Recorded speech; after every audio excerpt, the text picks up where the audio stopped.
The morning sun cast long shadows across the quantum research facility in Nevada.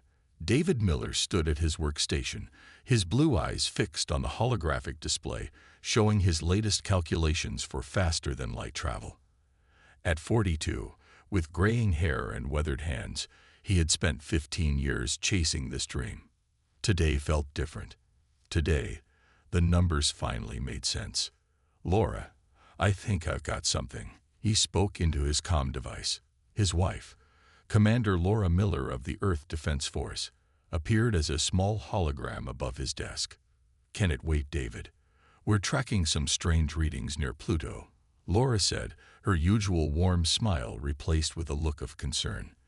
The image flickered slightly, showing her command center aboard the EDF flagship Guardian. "Strange how?"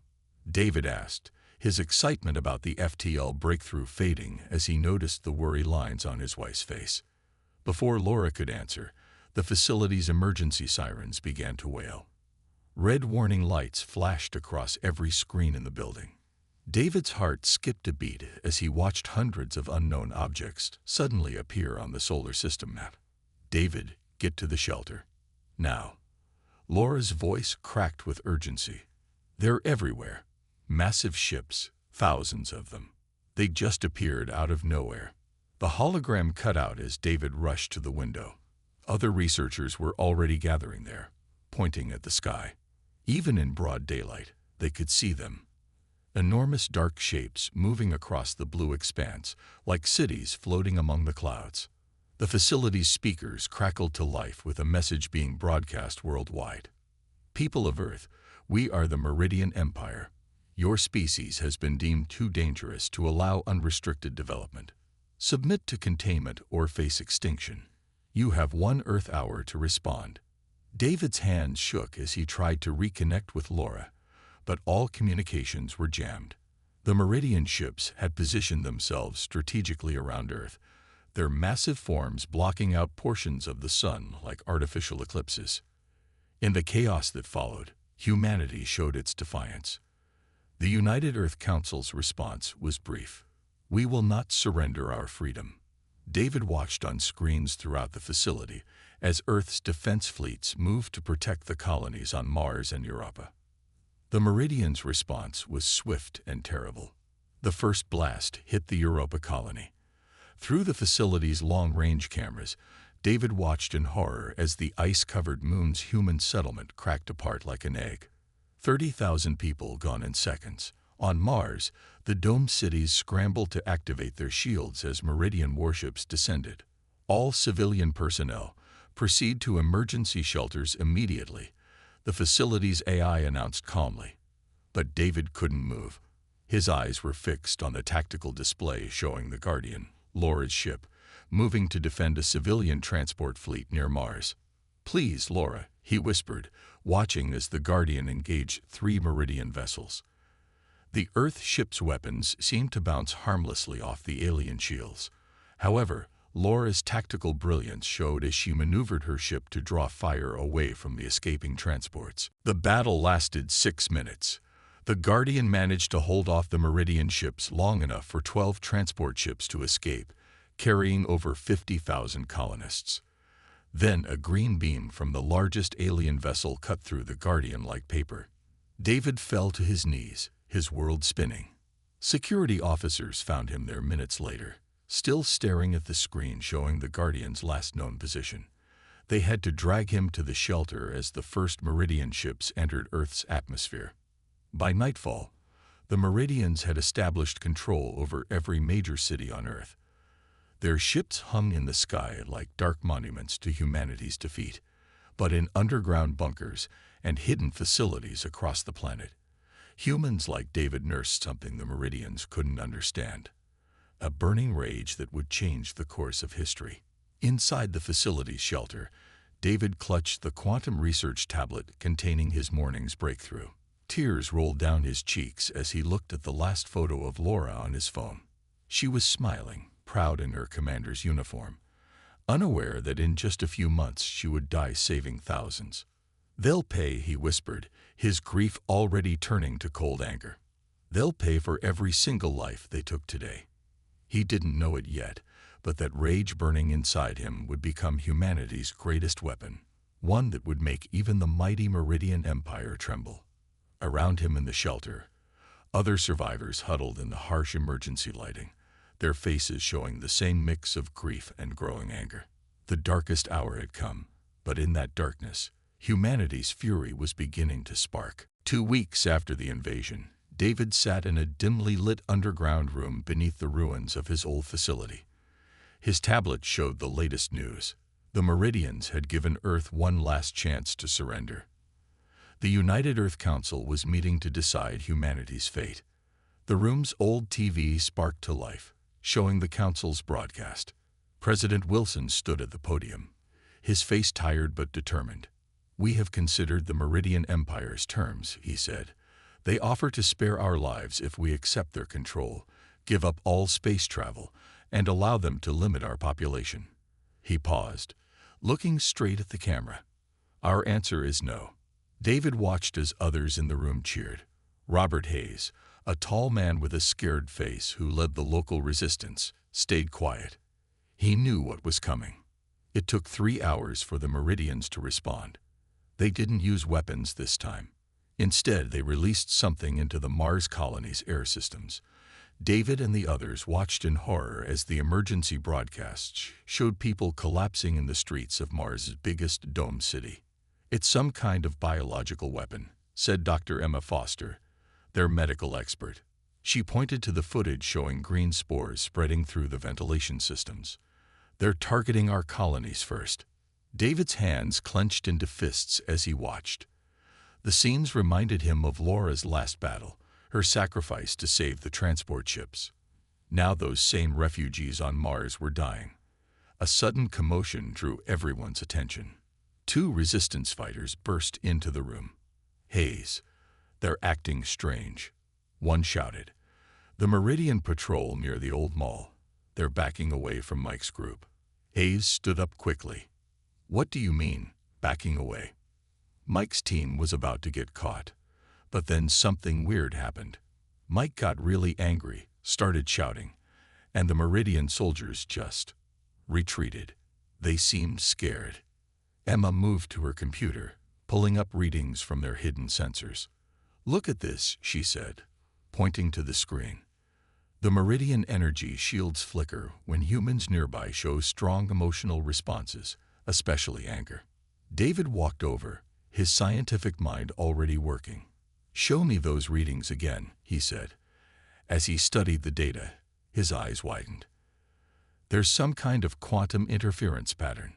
Our emotions, particularly strong ones like rage, disrupt their technology." Hayes leaned against the wall, thinking, "So they're not just being careful with us because we're dangerous. They're actually afraid of something about us." He looked at David. "Can we use this?" Before David could answer, alarms blared through their hideout. Above them, Meridian ships were moving into position over every major city that still stood. The aliens had apparently decided to make an example of Earth's defiance. "Get everyone to the deeper bunkers," Hayes ordered.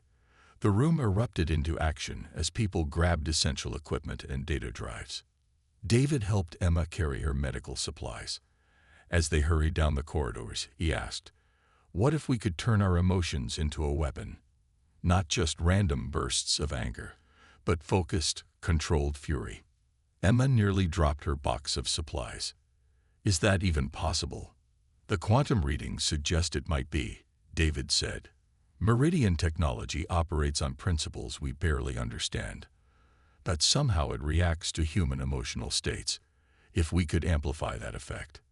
They reached the lower bunker just as the first explosions rocked the city above. Hayes organized teams to monitor the surface attacks, while others set up emergency medical stations. Through it all, David's mind raced with calculations and possibilities. Later that night, as the attacks finally stopped, David sat alone looking at an old photo of Laura on his phone. The screen was cracked now, but her smile still shone through. He thought about the people dying on Mars, about all those lost in the first attacks, about Laura's sacrifice. "You were right to fight them, Laura," he whispered. And now we might have found a way. He looked up as Hayes approached with Emma. "Tell us more about this emotion weapon idea," Hayes said quietly. "Because after today, after what they did to Mars, we've got plenty of anger to work with." David nodded, pulling up his tablet to show them his initial calculations. Around them, other survivors huddled in the bunker's harsh light, their faces showing a mix of fear and growing determination. Above, the Meridians thought they were teaching humanity a lesson in obedience. Instead, they were feeding a rage that would soon shake the very stars. A month after the Mars attack, David worked in a makeshift lab deep underground.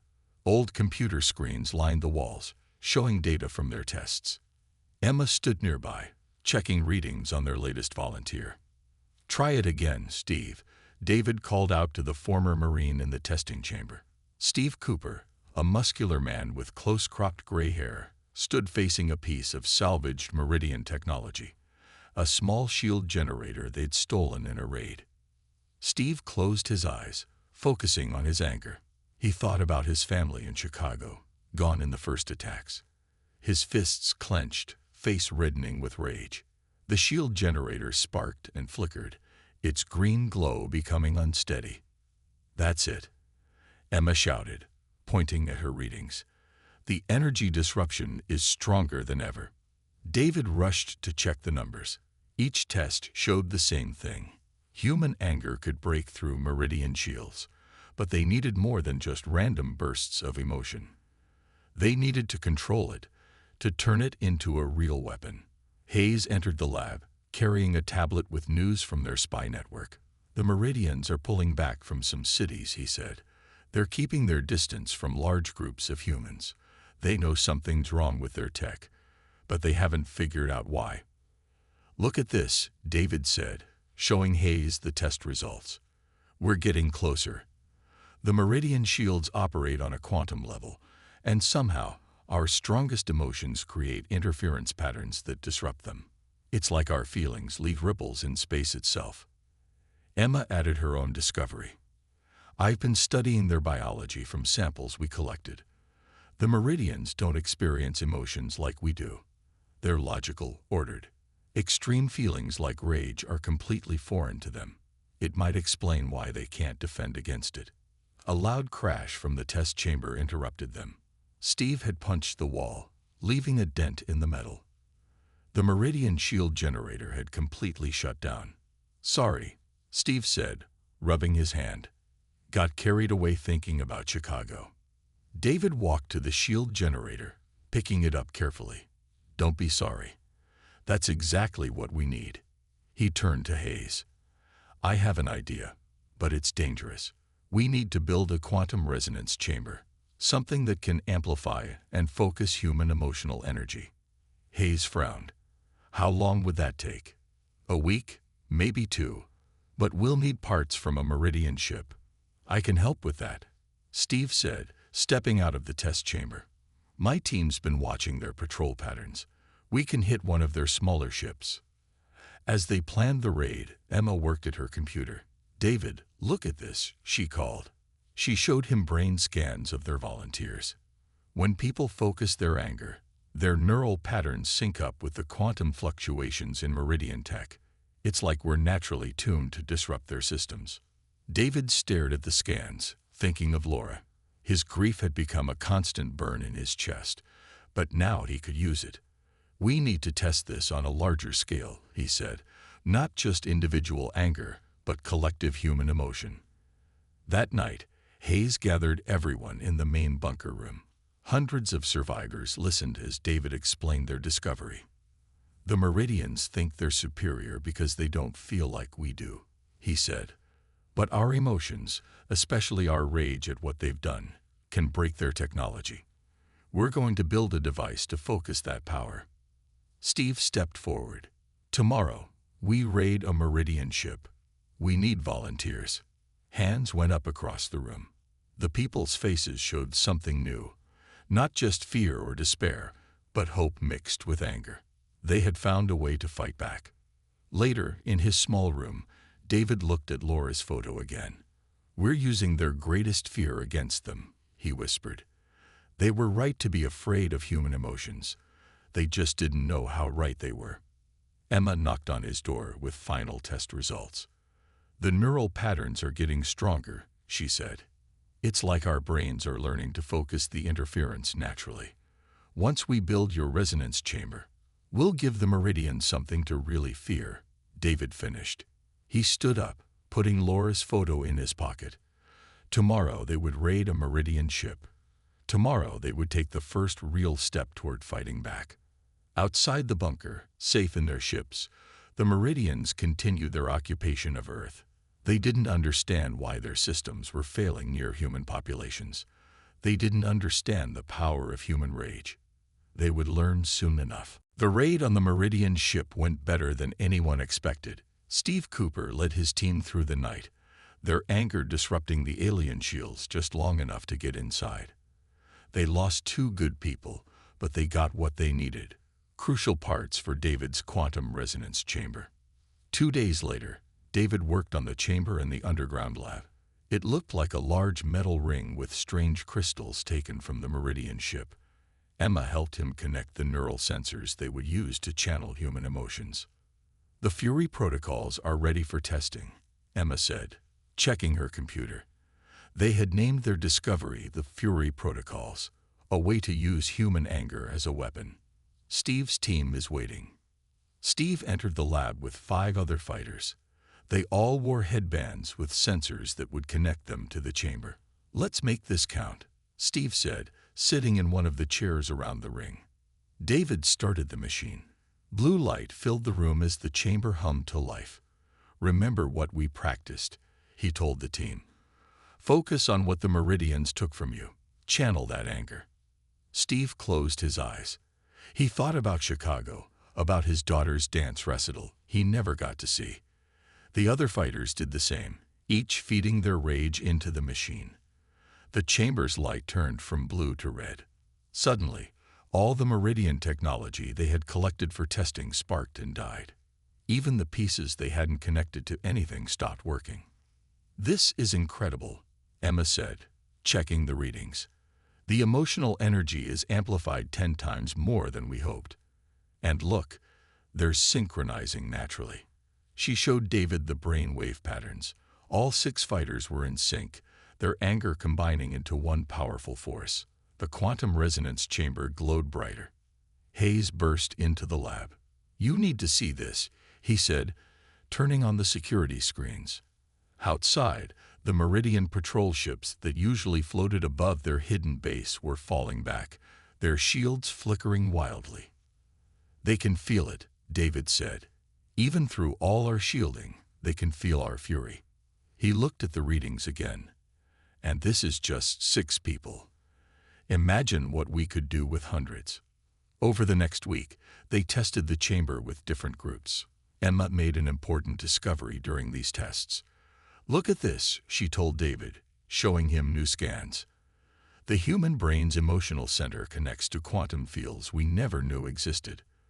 The Meridians use these fields for their technology, but they can't handle the chaos of human feelings." Steve's team began training others how to focus their anger. "Don't fight the rage," he told them. "Control it. Direct it. Make it work for you." They set up more chambers in other resistance bases around the world. Hayes coordinated with other leaders, preparing for a larger attack. "The Meridians are getting nervous," he reported. "Their patrols stay high in the sky now. They're afraid to come close to human cities." One morning, David found Emma working late in the lab. She had made another breakthrough. "I think I know why this works so well," she said. "The Meridians evolved differently than us. They removed emotions from their society, seeing them as primitive. But in doing that, they lost the ability to handle quantum chaos, the very thing our emotions create." David nodded, thinking about Laura. His grief still burned, but now it had purpose. "They thought removing emotions made them superior," he said. "Instead, it gave them a weakness only humans can exploit." That afternoon, they tested the chamber with their largest group yet. 20 people, all focusing their anger together. The effect was so strong it knocked out power to the whole base for 10 minutes, When it came back on, they saw that every Meridian ship within 5 miles had been forced to retreat. "It's time," Hayes said, watching the alien ships flee. "We need to show the other resistance groups how to build these chambers. We need to coordinate our attacks." Steve cleaned his weapon, preparing for more raids. "The Meridians don't know what's causing their systems to fail," he said. "They don't understand that every person they killed, every city they destroyed, just adds to our strength." David looked at the quantum resonance chamber, its red glow pulsing like a heartbeat. They had turned human emotion, the very thing the Meridians despised, into a weapon. Now they just needed to teach the rest of humanity how to use it. Outside, the Meridian ships kept their distance, their crews puzzled by their failing technology. They had no way to know that deep underground, humanity was preparing a storm of fury that would shake their empire to its core. 3 months after the first successful tests, resistance bases around the world had their own quantum resonance chambers. Emma's neural network connected thousands of angry humans together. The time for hiding was over. David stood in the main control room, watching screens showing resistance cells worldwide. "All bases report ready," he said to Hayes. "The Fury protocols are in place everywhere." Steve Cooper's voice came over the radio from his position in Australia. "My team is in position. The Meridians won't know what hit them." Emma worked at her computer, monitoring the neural network. "Connected to 5,000 people now," she said. "Their emotional patterns are sensing up. It's beautiful in a terrifying way." Hayes gave the signal. "Operation Rising Tide begins now." Across the world, humans gathered around quantum resonance chambers. They thought about their lost homes, their dead families, their stolen future. The chambers glowed bright red, channeling their rage into weapons. In Sydney, Steve led the first attack. His team marched straight toward a Meridian control center, their combined fury making alien shields flicker and die. The Meridians, unused to fighting without their technology, fell back in confusion. "Sydney is free," Steve's voice crackled over the radio. "Moving to Melbourne." Similar reports came in from around the world. Rio, Cairo, Mumbai. Everywhere, humans pushed back against their invaders. The Meridians' superior technology failed in the face of human emotion. But the aliens fought back. They launched attacks from high orbit, trying to stay out of range of the emotional weapons. David watched as missiles fell toward major cities. "They're desperate," Hayes said, ordering people to bunkers. "They don't understand what's happening, so they're trying to destroy everything." Emma rushed in with new readings. "The neural network is growing stronger," she said.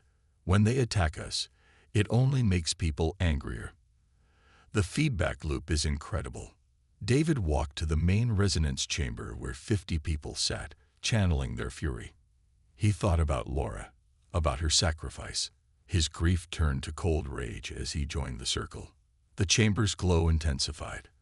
On the screens, they watched Meridian ships above their base start to shake. Alarms blared as the ship's systems failed. 3 crashed into the desert, their cores overloaded by human emotion. "It's working better than we hoped," Emma said, checking her instruments. "The quantum disruption is spreading through their fleet. Their ships are linked together. When one fails, it affects others." But victory came with a price. Hayes stood at the command center, coordinating the worldwide attack when a Meridian suicide strike hit their base. The ceiling cracked, debris raining down. "Get the chamber to the backup room," Hayes shouted, pushing people toward safety. He stayed at his post, making sure everyone got out. The ceiling collapsed just after the last person left. David tried to go back for Hayes, but Steve's voice stopped him. "David, we need you on the network. The Meridians are pulling back worldwide. We can't lose momentum now." Grief threatened to overwhelm David, but he channeled it into the neural network. Hayes' sacrifice would not be wasted. Around the world, humans felt his pain and rage through Emma's network. Their combined fury grew stronger. Emma's voice shook as she reported, Meridian ships are retreating from every major city. Their whole fleet is suffering system failures. We're actually winning. In Australia, Steve's team watched Meridian ships fall from the sky, their cores overloaded by human emotion. The Melbourne base is clear, he reported, moving to help New Zealand. David worked with Emma to strengthen the neural network. More people joined every hour, adding their anger to the rising tide. The Meridians had never faced anything like this. Technology could be overcome, but how do you fight the fury of an entire species? As night fell, the reports kept coming in. City after city freed from Meridian control. Ships retreating or crashing. The invaders' perfect order crumbled in the face of human chaos. David finally took a break, looking at Laura's photo. We found our weapon, he whispered. Not in machines or guns, but in the one thing they feared most, our emotions. Emma touched his shoulder gently. Hayes would be proud. Laura, too. Above them, the sky cleared of Meridian ships for the first time in months. The resistance had turned humanity's grief and rage into a force that shook the stars themselves. But the war wasn't over yet. The Meridian Empire was wounded, but not defeated. The final battle was still to come. The Meridian Empire had pulled most of its forces back to their main fleet above Earth. It had been a week since Hayes's death, and humanity was preparing for the final push. David knew the aliens wouldn't leave without one last fight. All global networks are connected, Emma reported from her station. The underground command center buzzed with activity. We have over 10 million people linked to the quantum resonance chambers now. Steve's voice came through on the radio from his position in Japan. The Asian networks are ready. Everyone here remembers what they did to Tokyo. They're angry and ready to fight. David looked at the massive holographic display showing Earth and the Meridian fleet. The alien ships formed a giant ring around the planet, their weapons pointed down, but they were afraid to fire. Every time they came close to human cities, their systems started failing. They're sending a message, Emma said, putting it on the main screen. The Meridian commander appeared, its gray, emotionless face filling the display. Humans, you have discovered a way to disrupt our technology. Impressive. We offer you one last chance to surrender. If you refuse, we will be forced to destroy your planet entirely. David stepped forward. Thanks to Hayes's last mission, they had the ability to respond. No, he said simply. You came to our home. You killed our people. Now you learn why that was a mistake. He nodded to Emma.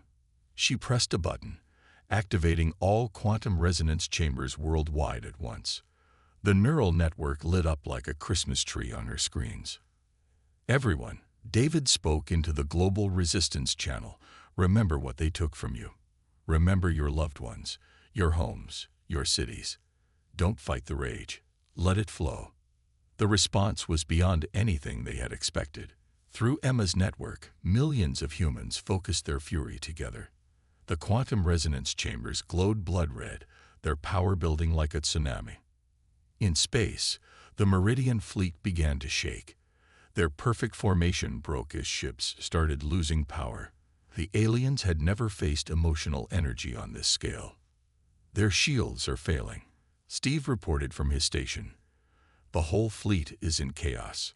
Emma's eyes widened as she watched her readings. The quantum disruption is spreading through their whole network. Their ships are connected. When one fails, it cascades to others. The Meridian commander appeared again, its calm face now showing something new. Fear. What are you doing? This is impossible. No species can generate this level of quantum disruption. David thought of Laura, of Hayes, of all those lost. He joined the neural network, adding his own rage to the millions. You wanted to contain us because you feared human emotions, he said to the commander. You were right to be afraid. The first Meridian ship exploded high above Africa, its systems overloaded by the wave of human fury. Like dominoes, others began to follow. Their linked network, usually a strength, now spread the destruction from ship to ship. Their main reactor cores are destabilizing. Emma shouted over the noise of cheering resistance fighters. The quantum disruption is tearing their fleet apart. Steve's voice was filled with awe. You should see this from the ground. The sky is on fire with their ships breaking up. It's beautiful. The Meridian commander made one last transmission. Its face showed the first real emotion they had ever seen from the aliens. Pure terror. What are you? How can you contain such chaos within you? David stood straight as he answered. We are human. We feel. We rage. We love. And we just proved that makes us stronger than you. The transmission cut off as the Meridian command ship's core went critical. The explosion lit up the sky like a new sun. Across Earth, people watched as the mighty Meridian fleet tore itself apart, overwhelmed by the very emotions they had tried to suppress in their own species eons ago. The fleet is in full retreat, Emma reported, tears in her eyes. The remaining ships are jumping away as fast as they can. They're running. In the command center, David looked at the photo of Laura he always carried. Next to it now was a picture of Hayes. We did it, he whispered. We turned our pain into power. We turned our rage into victory. Steve's team started organizing cleanup crews for the debris. The sky was finally clearing, showing stars instead of alien ships for the first time in months. Humanity had won, using the one thing the Meridians couldn't understand or fight: the power of human emotion. But as David watched the celebrations beginning around the world, he knew this wasn't just a victory. It was a message to the galaxy. Never underestimate the power of human feelings. Never mistake emotion for weakness. And never, ever make humanity angry. 1 month after the Meridian fleet fled Earth, people gathered in Central Park, New York. The city was still damaged, but hope filled the air. David stood on a makeshift stage, looking at the thousands who came to honor their heroes. We come together today, he said into the microphone, to remember those who gave everything to save Earth. Commander Laura Miller, who died protecting our people. Robert Hayes, who sacrificed himself so others could live, and countless others who fought for our freedom. Emma sat nearby, her computer showing the last readings from the quantum resonance network. Steve stood at attention with his team, their uniforms clean for the memorial service.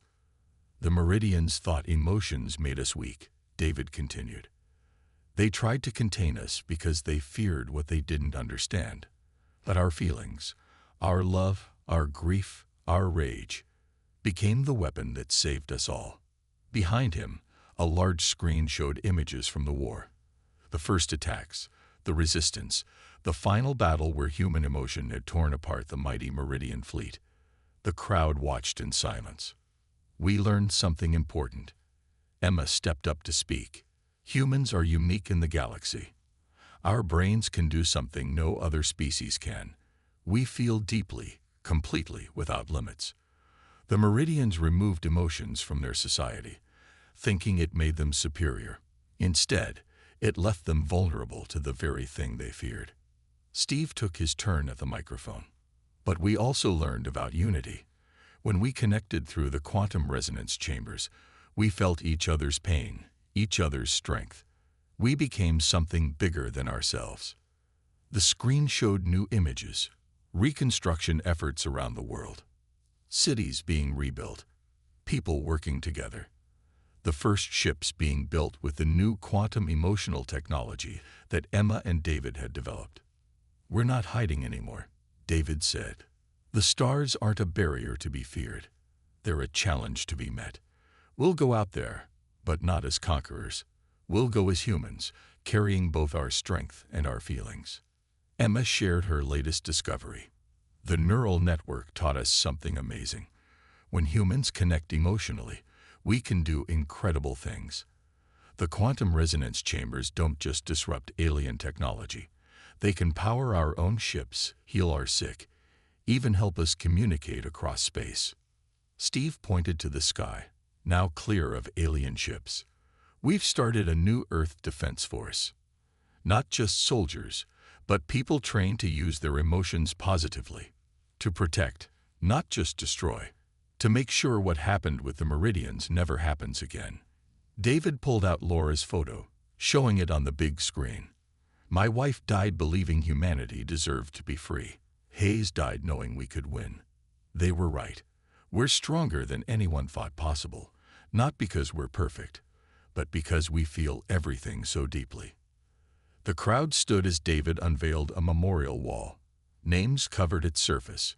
Everyone lost in the invasion. At the top were the words, "Our emotions are our strength. Our unity is our shield." A new kind of ship flew overhead. Earth's first vessel powered by quantum emotional energy. Its engines glowed with a soft blue light, so different from the harsh green of Meridian technology.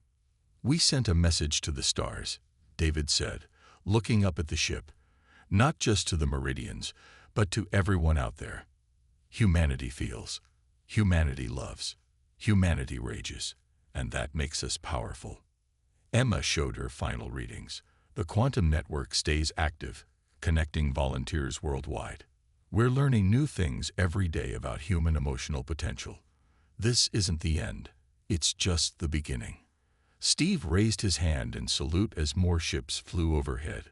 "To those we lost," he said. "To those who fought. To humanity's future." The crowd repeated his words. Many cried, but these were different tears from the ones shed during the war.